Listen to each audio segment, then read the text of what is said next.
হরে কৃষ্ণ। পাপমোচনী একাদশী ব্রত মাহাত্ম্য। যুধিষ্ঠির শ্রীকৃষ্ণকে বললেন, হে জনার্দন, চৈত্র মাসের কৃষ্ণপক্ষের একাদশীর নাম ও মাহাত্ম্য কৃপা করে আমাকে বলুন। শ্রীকৃষ্ণ বললেন, হে ধর্মরাজ যুধিষ্ঠির, আপনি ধর্ম বিষয়ক প্রশ্ন করেছেন। এই একাদশীর সকল সুখের আধার, সিদ্ধি প্রদানকারী ও পরম মঙ্গলময়, সমস্ত পাপ থেকে নিস্তার বা মোচন করে বলে এই পবিত্র একাদশী তিথি পাপমোচনী নামে প্রসিদ্ধ।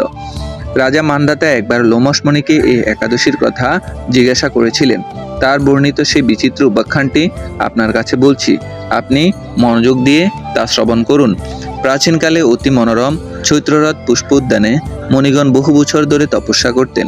একসময় মেধাবী নামে এক ঋষিকুমার সেখানে তপস্যা করেছিলেন।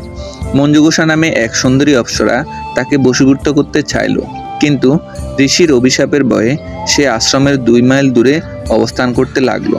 বীণা বাজিয়ে মধুর স্বরে সে গান করত। একদিন মঞ্জুঘোষা মেধাবীকে দেখে কামবাণে পীড়িতা হয়ে পড়ে। এদিকে ঋষি মেধাবীও অপ্সরার অনুপম সৌন্দর্য দেখে মুগ্ধ হন। তখন সেই অপ্সরা মণিকে নানা হাবভাব ও কটাক্ষ দ্বারা বশীভূত করে। ক্রমে কামপরবশ মুনি সাধন ভজন বিসর্জন দিয়ে তার আরাধ্য দেবকে বিস্মৃত হন। এইভাবে অপ্সরার সাথে কামক্রিয়ায় মনির বহু বছর অতিক্রান্ত হলো। মনুকে আছাড় ভ্রষ্ট দেখে সে অপ্সরা দেবলোকে ফিরে যেতে মনস্থ করলো। একদিন মঞ্জুঘোষা মেধাবী মণি বলতে লাগলো, হে প্রভু, এখন আমাকে নিজ গৃহে ফিরে যাওয়ার অনুমতি প্রদান করুন। কিন্তু মেধাবী বললেন, হে সুন্দরী, তুমি তো এখন সন্ধ্যাকালে আমার কাছে এসেছ, প্রাতকাল পর্যন্ত আমার কাছে থেকে যাও। মনির কথা শুনে অভিশাপ বয়ে সে অপ্সরা আরও কয়েক বছর তার সাথে বাস করল। এভাবে বহু বছর, 55 বছর 9 মাস 7 দিন অতিবাহিত হলো। দীর্ঘকাল অপ্সরা সহবাসে থাকলেও মেধাবীর কাছে তা অর্ধরাত্রি বলে মনে হলো। মঞ্জুঘোষা পুনরায় নিজ স্থানে গমনের প্রার্থনা জানালে মণি বললেন, এখন প্রাতকাল, যতক্ষণ পর্যন্ত আমি সন্ধ্যা বন্দনা না সমাপ্ত করি ততক্ষণ পর্যন্ত তুমি এখানে থাকো। মনির কথা শুনে ঈষৎ হেসে মঞ্জুঘোষা তাকে বলল, হে মণিবর, আমার সহবাসে আপনার যে কত বছর অতিবাহিত হয়েছে তা একবার বিচার করে দেখুন। এ কথা শুনে মুনি স্থির হয়ে চিন্তা করে দেখল যে তার 56 বছর অতিবাহিত হয়ে গেছে।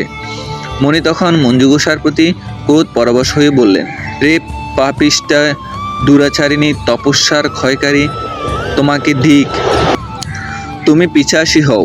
মেধাবীর সাপে অপ্সরার শরীর বিরূপ প্রাপ্ত হলো। তখন সেই অবনত মস্তকে মুনির কাছে সাপ মোচনের উপায় জিজ্ঞাসা করলেন। মেধাবী বললেন, হে সুন্দরী, চৈত্র মাসের কৃষ্ণপক্ষিয়া পাপমোচনী একাদশী সর্বপাপ ক্ষয়কারিণী। সেই ব্রত পালনে তোমার পৈশাচত্ব দূর হবে। পিতার আশ্রমে ফিরে গিয়ে মেধাবী বললেন, হে পিতা, এক অপ্সরার সঙ্গদোষে আমি মহাপাপ করেছি। এর প্রায়শ্চিত্ত কি, তা কৃপা করে আমাকে বলুন। উত্তরে চ্যবনমণি বললেন, চৈত্র মাসের কৃষ্ণপক্ষিয়া পাপমোচনী একাদশীর ব্রতের প্রভাবে তোমার পাপ দূর হবে। পিতার উপদেশ শুনে মেধাবী সেই ব্রত ভক্তিভরে পালন করল। তার সমস্ত পাপ দূর হলো। পুনরায় তিনি তপস্যার মঞ্জুঘোষা ওই ব্রত পালনের ফলে পিশাচত্ব থেকে মুক্ত হয়ে দিব্যদেহে স্বর্গে গমন করল। হে মহারাজ, যারা এই পাপমোচনী একাদশী পালন করে তাদের পূর্বকৃত সমস্ত পাপই ক্ষয় হয়। এই ব্রতকথা পাঠ ও শ্রবণে সহস্র গোদানের ফল লাভ হয়। পালনের সময় ভারতীয় সময় 5টা 45 থেকে 9টা 43 পর্যন্ত, বাংলাদেশি সময় 6টা 6 থেকে 10টা 7 পর্যন্ত। হরে কৃষ্ণ।